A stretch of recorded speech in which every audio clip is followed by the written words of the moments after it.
வாங்க வாங்க. அப்பா அப்பா, யாரோ பெரிய மனுஷாலாம் வந்திருக்காங்க. வாங்க உட்காருங்க.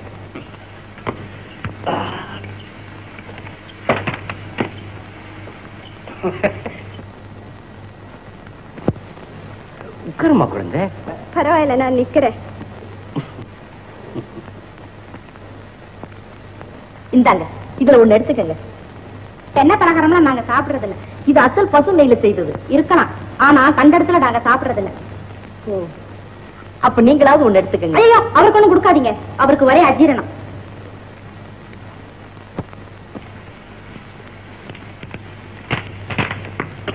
அஜீரணமா? ஒருவேளை அது குடல் புண்ணா இருந்தாலும் இருக்கலாம் இல்லையா? இருக்கலாம். பாத்தியா உளறாதீங்க. நானா உளறேன்? நல்ல உள்ள வந்தா என் ஸ்நேகிதர் ஒருத்தர் இப்படிதான் ரொம்ப நாளா தனக்கு அடிக்கணும்னு நினைச்சுக்கிட்டு இருந்தார். பிறகு பார்த்தா அது குடல் புண்ணு. அப்புறம் என்ன ஆச்சு? ஆறு குளிக்காமே அவுட் ஆயிட்டார். ஐயோ பாவம்.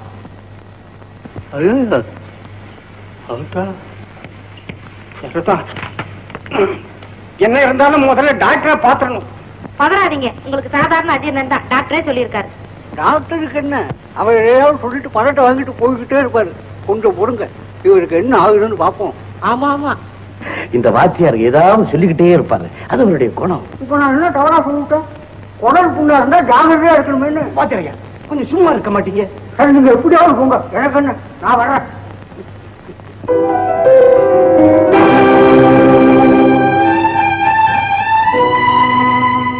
ராஜா, இவங்கெல்லாம் நம்ம சேகருக்கு ரொம்ப இதுதான் மிஸ்டர் துரைராஜ். அவர் சம்சாரம். அவங்க இவதான் சேகருக்கு நிச்சயம் செய்து வச்சிருக்க பொண்ணு. சேகருக்கு நிச்சயம் செஞ்சுக்கிற பொண்ணு?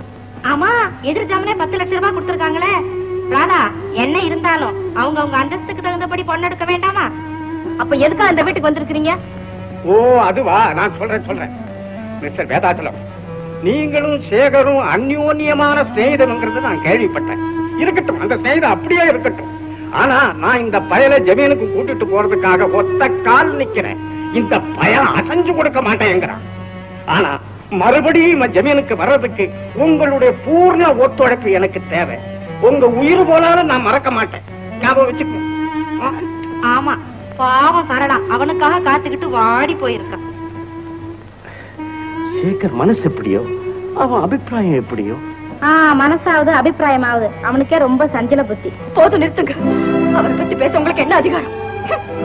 அவர் தொட்டு தாலி கட்டின புருஷனா என்ன? நம்ம சண்டை போடுறதுக்கு இங்க வந்திருக்கிறோம். அவர் உலகம் தெரியாத மனுஷனா? அவர் அந்தஸ்தன்னா நம்ம அந்தஸ்தன்னா? சேகர் இங்க வர்றானே, அது கேவலம் அவருக்கு தெரியாது. அப்படி தெரிஞ்சா ஊரு சிரிக்கும் அவருக்கு தெரியாது. அவர் தான் சாமானியப்பட்ட மனுஷனா? உலகத்தை கரைச்சு குடிச்சாரே, நினைச்சு போயிருக்கிறாரு. சேகர் என்னவோ சின்ன பிள்ளைத்தனமா வந்துட்டான்னு வச்சுக்குவோம். நாளைக்கு ஜமீனுக்கு வந்தாச்சுன்னா அவங்க எட்டி பார்க்க முடியுமோ? அவனை சும்மா விட்டுருவோமா? அது அவருக்கு தெரியாது. தெரியும். மிஸ்டர் வேதாச்சலம், நீங்க என்னை பத்தி ஒன்னும் தவறாக நினைக்க வேண்டாம். இது என்னுடைய சொந்த யூஸுக்காக நான் இந்த வீட்டை வாங்கல. பொதுஜன நன்மைக்காக ஃபேக்டரி கட்ட போறேன். அப்படி மீறி போனாலும் இந்த வீட்டுக்கு என்னதான் பணம்? 20 தாண்டனா 25, அதுக்கு மேல போகாது. உங்களுடைய கஷ்டங்களே உத்தேசம் பண்ணி, மற்ற விஷயங்கள் எல்லாம் உத்தேசம் பண்ணியோ 75,000 rupees, 75,000 ரூபாய் சுத்தமான பணம். அதை கண்ணே முடிக்கிட்டு கையில் நீங்க வாங்கிட்டு எங்கேயாவது போய் ஒரு நல்ல பிசினஸா பார்த்துட்டு காலை நீட்டிக்கிங்க. ராதா இருக்கிறா, அதை பத்தி உங்களுக்கு கவலை வேண்டாம், நான் பாத்துக்கிறேன். நான் ஒரு நல்ல புருஷனை பார்த்து அவளை கல்யாணம் பண்ணி கொடுத்துருக்கிறேன். கவலைப்படாதுங்க. என்ன பத்தி நீங்க ஒண்ணும் கவலைப்பட வேண்டாம். முதல்ல இந்த வீட்டை விட்டு வெளியே போங்க. சிவகாமி, வீடு தேடி வந்த விருந்தாளிங்கள்ட்ட எப்படியா பேசுறது? மிஸ்டர் துரைராஜ், சிவகாமி ஏதோ தெரியாம பேசிட்ட. நீங்க மறந்துடுங்க. நீங்க இப்ப சொன்ன விஷயத்தை பத்தி நான் ஒண்ணுதான் சொல்ல முடியும். மிஸ்டர் துரைராஜ், எங்க பதில் இதுதான். ராதாவும் சேகரும் ரொம்ப அந்யோன்யமா படுறாங்க. அது அவங்க வாழ்க்கை, அவங்க சந்தோஷம். அதுல குறுக்கிட உங்களுக்கோ எங்களுக்கோ யாருக்குமே அதிகாரம் கிடையாது. அது அவங்க தீர்மானம் பண்ண வேண்டிய விஷயம்.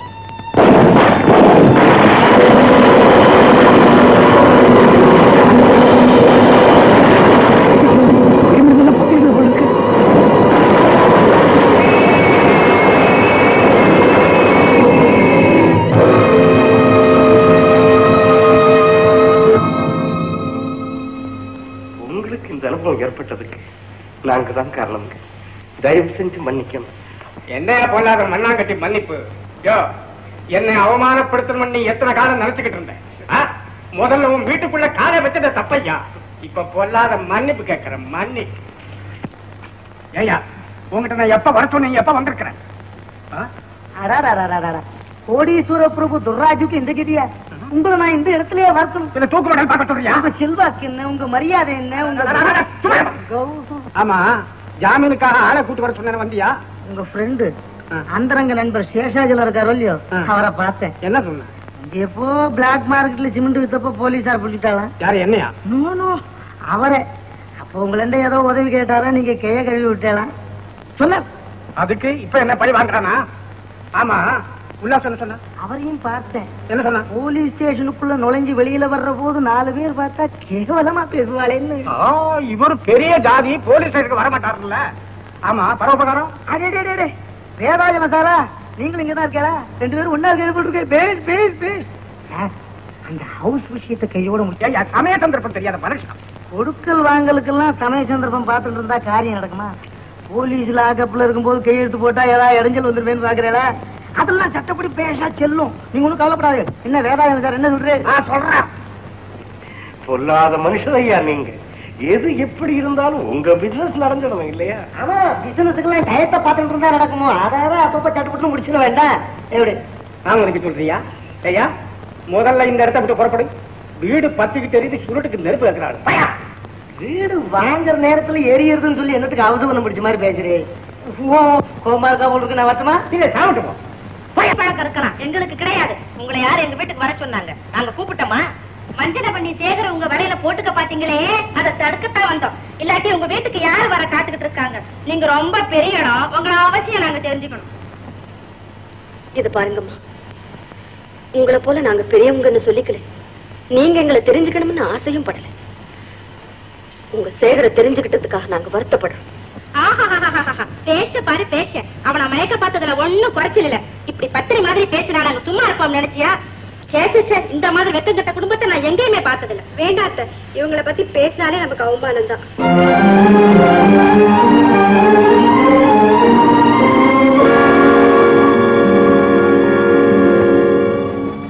வெடிமருந்து சட்டத்திற்கு விரோதமாக லைசன்ஸ் இல்லாமல் பட்டாசு தயார் செய்து எங்களுடைய பொழுதுபோக்கிற்காகத்தான் அவர் அந்த வெடிகளை தயார் செய்தார். என்ன காரணமானாலும் குற்றம் அவரைத்தான் சேரும். யுவரானர், அவர் வயதானவர். அது எப்படி முடியும்? மிஸ்டர் வேதாச்சலம், உங்களுக்கு 100 ரூபாய் அபராதம் விதிக்கிறேன். அதை கட்ட தவறினால் 1 மாதம் சிறைவாசம் அனுபவிக்க வேண்டும். யுவரானர், எங்களிடத்தில் பணம் இல்லை. ஏன் இல்லை? இருக்குதம்மா, பணம் இருக்கு.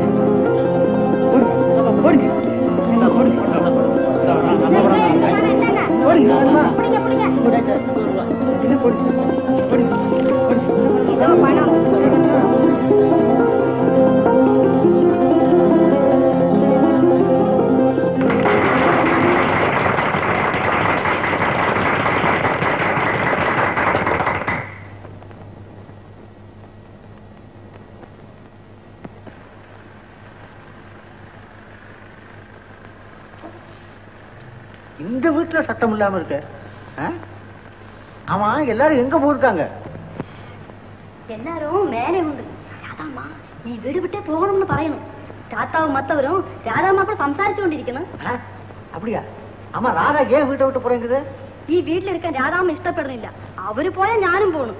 പിന്നെ എനിക്കിവിടെ ജോലിയൊന്നും ഇല്ലല്ലോ. രാധാമ്മ ഇല്ലെങ്കിൽ ഈ വീട് നല്ല ഇരിക്കില്ല. இங்கிருந்து போயிட்டா இந்த வீடு முன்ன மாதிரி இருக்கவே இருக்காதுமா. இல்ல தாத்தா, நான் இனிமே இங்க ஒரு நாள் கூட இருக்க முடியாது. இந்த முடிவுக்கு வரை இப்ப என்ன நடந்து போச்சுங்க? இன்னும் என்ன நடக்கணும்? எல்லாத்தையும் பாத்துக்கிட்டு இருந்த நீங்களே இப்படி கேக்குறீங்களே. சேகர் இந்த குடும்பத்தோட தொடர்பு வச்சுக்கிறது அந்த துர்ராஜுக்கு பிடிக்கல, அவர் சம்சாரத்துக்கும் பிடிக்கல. அவங்க நம்மளை பத்தி எவ்வளவு கேவலமா மட்டமா பேசுறாங்க. இன்னும் அவங்களுக்கு புரியல. எல்லாரும் நம்ம கிட்ட அன்பா இருக்கணும்னு நாம எதிர்பார்க்கிறது பெரிய முட்டாளத்தனமா. வாழ்க்கை அமைப்புல அவங்களுக்கு நமக்கு நிறைய வேறுபாடுகள் இருக்கு. அவங்க வழி வேற, நம்ம வழி வேற. அவங்களால நம்ம புரிஞ்சுக்கவே முடியாதும்மா. நான் இங்க இல்லாத போனா சேகர் இங்க வந்திருக்கவும் மாட்டார். உங்களுக்கெல்லாம் இந்த மாதிரி அவமானமும் ஏற்பட்டிருக்காது. அராதேன்னு சொல்லிட்டா போகுது. அது அவ்வளவு சுலபமான காரியம் இல்லம்மா. அக்கா நீ போனா நானும் கூட வருவேன். நானும் தான். நானும் வரணும். அப்புறம் நான் மட்டும் என்னவா? எல்லாரையும் கவனிக்க ஒரு ஆள் வேணா? நான் ஒண்ணு சொல்லட்டுமா தாத்தா? நாம எல்லாமே இங்க இருந்து போயிடுவோம். எங்கேயாவது கண்காணாத இடத்துக்கு போய் எல்லாம் ஒன்னா இருப்போம். பிறந்ததில் இருந்து வாழ்ந்து வந்த இந்த வீட்டு விட்டு போறவ. இந்த வீட்டை வித்துடுங்க தாத்தா. எங்கேயாவது வெளியூர்ல கொஞ்சம் நிலம் வாங்கி பயிர் செய்து பிழைக்கலாம். என்ன இந்த வீட்டை விக்கிறதா? முடியாது, ஒரு காலம் முடியாது. தாத்தா, உங்க குடும்பத்தை விட இந்த வீடுதான் உங்களுக்கு முக்கியமா? என்ன ராதா இது? எல்லாம் தெரிஞ்சு நீயா எப்படி பேசுற? வீடு வேறு, குடும்பம் வேற, ரெண்டும் ஒண்ணு தானேம்மா. இந்த வீடு நம்ம குடும்பம் ஒண்ணுங்கிறது எனக்கு தெரியும். இந்த வீட்டோட மதிப்பு என்னங்கிறதும் எனக்கு தெரியும். இதெல்லாம் நான் தெரியாம பேசுறேன். ஆனா என் வாழ்க்கையில யாரை என் உயிருக்கு மேலா நினைச்சேனோ அவரையே விட்டு பிரியும் போது இந்த வீடு தான் பெருசா. உனக்கு இப்ப இருக்கிற துக்கத்துல நீ எதையோ பேசுறேன். ஆனா நாளைக்கு இதெல்லாம் சரியாயிடும். கடவுளே பார்த்து உன்னையும் சேகரையும் சேர்த்து வச்சிருக்காரு. அத மனிதனால பிரிக்க முடியாது. இங்க பாருமா, கூடிய சீக்கிரத்துல உனக்கு சேகருக்கும் கல்யாணம் நடந்தே தீரும். நடக்காது, ஒரு காலமும் நடக்காது. எல்லாரும் என்னை ஏமாத்த பாக்குறீங்க. எனக்கு கல்யாணம் வேண்டாம், கல்யாணமே வேண்டாம்.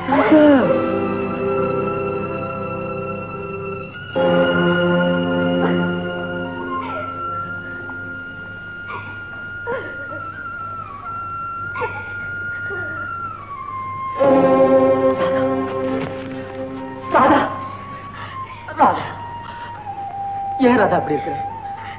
இன்னைக்கு நாள் முழுக்க உன்னை பார்க்கணும்னு நான் எவ்வளவோ முயற்சி செய்தேன், முடியல. இப்ப என்ன கண்டதும் ஓட பார்க்க. ராதா, உனக்கு நான் என்ன தவறு செய்தேன்? சொல்லு ராதா, சொல்லு. சேகர், என்ன மறந்துருங்க. ஏன் ராதா? பணம், பதவி, வாழ்க்கை தரம், எந்த வேறுபாடும் காதலுக்கு நேரா எதிர்த்து போராட முடியாதுன்னு எண்ணினேன். ஆனா இப்ப உண்மை தெரிஞ்சது. உங்க வாழ்க்கை, அந்தஸ்து எல்லாமே என் நிலைமைக்கு மாறுபட்டது. நம்ம ரெண்டு பேரும் இரண்டு துருவங்கள் போல. கல்யாணம் செய்துகிட்டு நிம்மதியா வாழ்க்கை நடத்த நமக்கு உரிமை இல்லை. ராதா, என் மேல உனக்கு அன்பு இல்லை. அப்படி சொல்லாதீங்க. இப்ப மட்டும் இல்லை, எப்பவுமே உங்க மேல வச்சிருக்கிற அன்பு மாறாது. என் உடம்புல இருந்து உயிர் பிரிந்தால் என் உள்ளத்திலிருந்து நீங்க பிரியவே முடியாது. உங்க சந்தோஷத்துக்காக எதை விடாம நான் கடவுளை பிரார்த்தனை செய்துகிட்டே இருப்பேன். ஆனா நம்ம ரெண்டு பேரும் சேர்ந்து வாழ முடியாது சேகர்.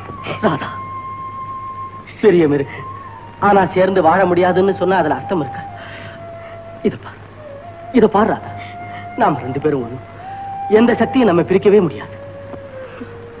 நான் கூட அப்படித்தான் நினைச்ச ஒரு காலத்துல. உள்ளத்துலதான் நமக்கு உறவே தவிர வாழ்க்கையில கிடையாது.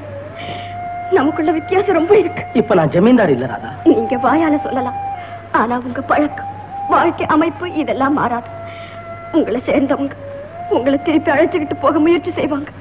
அது உங்களால தடுக்க முடியாது. உங்க உன்னத வாழ்வுக்கு நான் குறுக்க நிக்கிறேன்னு நீங்களே என்ன வெறுக்கும்படியான சூழ்நிலை ஏற்படும். இந்த உலகமே எனக்கு நீதான் ராதா. உன்னோடு வாழ்வதை தவிர வேற எதுக்குமே நான் ஆசைப்பட்டல. பேசி பேசி உங்க மனசை புண்படுத்த நான் விரும்பல. என்ன மறந்துடுங்க. தயவு செய்து என்ன